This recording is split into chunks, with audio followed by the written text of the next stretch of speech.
오늘 주시는 하나님의 말씀은 출애굽기 24장 1절에서 2절까지의 말씀입니다. 모세에게 이르시되 너는 아론과 나답과 아비후와 이스라엘 장로 70명과 함께 여호와께로 올라와 멀리서 경배하고 너 모세만 여호와께 가까이 나오고 그들은 가까이 나오지 말며 백성은 너와 함께 올라오지 말지니라. 아멘. 오늘 보면 이 출애굽기 24장에는 드디어 20장에서 23장에 선포된 이 율법을 근거로 하여 하나님과 이스라엘 백성 사이의 선미 언약을 공식화하는 장면이 오늘 보면 출애굽기 24장에 담겨 있습니다. 여기서 언약 체결의 과정은 하나님께서 언약을 체결하기 위해 또 모세를 부르시는 것에서부터 시작되는데요. 그리고 순서가 율례의 반포와 또 백성들의 맹세, 또 언약 체결의 준비, 언약서 낭독과 또 백성들의 맹세, 언약 체결 확인, 언약 체결을 기념하는 공동 식사의 순으로 이어집니다. 이러한 언약 체결로 인하여 이스라엘 백성들은 명실상부 하나님의 언약 백성으로서의 역사를 계시하게 되지요. 그리고 천하 만민을 구원하기 위한 제사장 나라로서의 기틀을 갖추게 되는 장면이 오늘 본문 출애굽기 24장에 담겨 있습니다. 오늘은 이렇게 이스라엘 백성을 명실상부 하나님의 언약 백성으로 세우시는 장면 속에서 모세를 부르시는 장면을 살펴보며 함께 은혜를 나누고자 하는데요.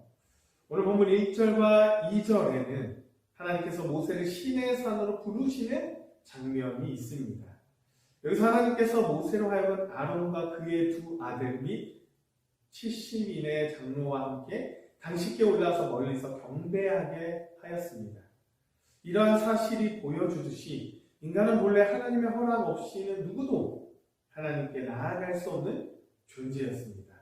만일 인간이 하나님의 허락 없이 그 앞에 나아가게 되면요, 죽음을 면치 못하게 되었습니다.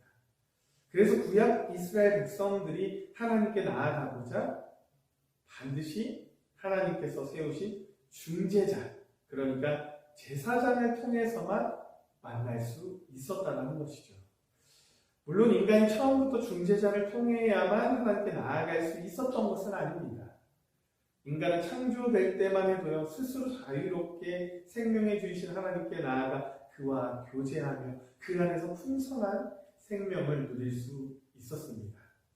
그러나 인간은요, 하나님의 명령을 어기고 범죄하게 되었고, 그로 말미암아 인간은 더 이상 자유롭게 하나님께 나아갈 수 없게 된 존재가 되고 맙니다. 그로 말미암아 인간은 더 이상 자유롭게 하나님께 나아갈 수 없게 된 것이죠. 이것은 하나님의 공으로 치우쳐서 죄를 결코 용납하시지 않은 분이기 때문입니다. 바로 여기에 인간의 모든 불행과 비극의 원인이 있다는 거죠. 이것을 다시 말씀드리자면 이 죄를 범한 인간은 더 이상 생명의 축복의 근원이신 하나님께 나아가 그분과 교제할 수 없게 되는 것입니다. 그로 말미암아 이 세상에서 온갖 질고에 시달리다가 마침내는 영원한 멸망에 이르게 된다는 것이죠. 그러니까 여기서 구약시대의 성수의 휘자는요, 스스로 자유롭게 하나님께 나아갈 수 없는 인생의 비극적 실상을 잘 나타내주는 대목이라 할 수 있는 것입니다. 하지만 오늘날 살아가는 저를 포함한 모든 성도들은 이 구약의 사람들과는 달리요, 자유롭게 생명해 주신 하나님께 나아가고 깊고 내밀한 교제를 나눌 수 있게 되었습니다. 어떻게 그 일이 가능하게 되었을까요? 그것은 하나님의 독생자로서 죄 없으신 바로 예수 그리스도께서 죄인들을 대신해서 십자가에서 죄의 형벌을 감당하사 하나님과 인간 사이에 놓인 죄의 장벽을 제거해 주셨기 때문입니다. 예수님께서 십자가에서 돌아가실 때 성수의 휘장이 위로부터 아래로 찢어지는 것은 하나님과 인간 사이에 놓인 장벽이 완전히 제거되었습니다.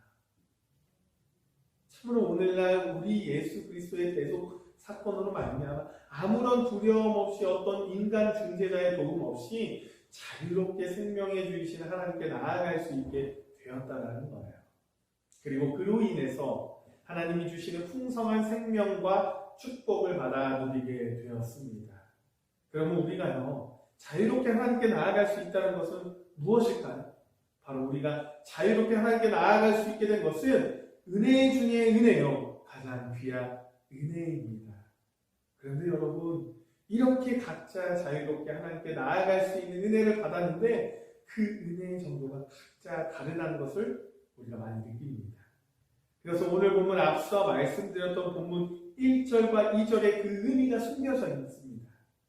하나님께서 모세로 하여금 아론 및 그의 두 아들과 이스라엘 70인 장로들과 함께 당신께 올라와 경배하도록 지시하셨어요.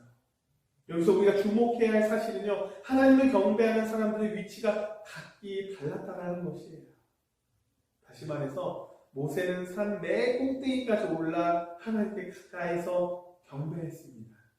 하지만 모세와 동행했던 수행원들은 산 중턱에서, 그리고 나머지 백성들은 그냥 전에 머물면서 하나님을 경배한 것입니다. 신약 성경을 보면요, 이와 흡사한 신뢰가 있어요. 예수님의 겟세마네 기도회에서도 발견할 수 있는데요, 그때 산 맨 위에 있는 예수님이 계셨고, 그 다음에는 예수님과 동행한 세 제자가 있었고, 그 다음 산 아래에는 8제자가 있었습니다. 이러한 사실은 우리에게 무엇을 나타내는 것이냐? 바로 사람의 신앙의 깊이에 따라 경배의 깊이도 다르다는 것을 보여주는 의미입니다.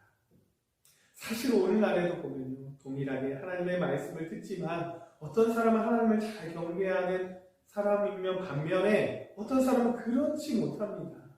왜 그럴까요? 다 사람마다 신앙의 깊이가 다르기 때문이에요. 우리가 하나님을 경배하며 하나님으로부터 오는 은혜를 받는 것은 신앙의 깊이에 따라 달라집니다. 다시 말해서 우리가 신앙적으로 준비되어 있는 만큼 하나님을 경배할 수 있고요, 그로 인해 은혜의 깊이도 달라진다는 거예요. 그렇다면 사랑하는 여러분, 우리는 어떻게 깊은 은혜를 받을 수 있을까요? 이건 딱 답이 정해져 있습니다. 더욱더 하나님을 신뢰하며 신앙의 깊이를 깊게 해야 하는 것입니다.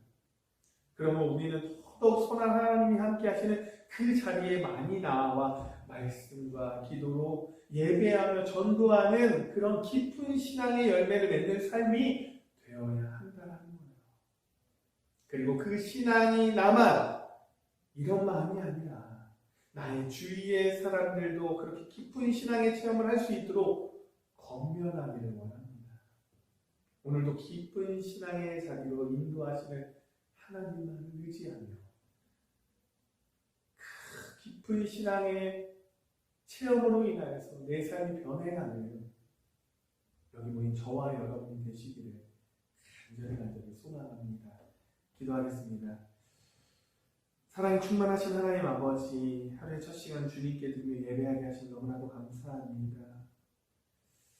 오직 주님을 향한 그 마음이, 오직 주님만을 의지하는 그 마음이 내 삶에 있기를 원합니다.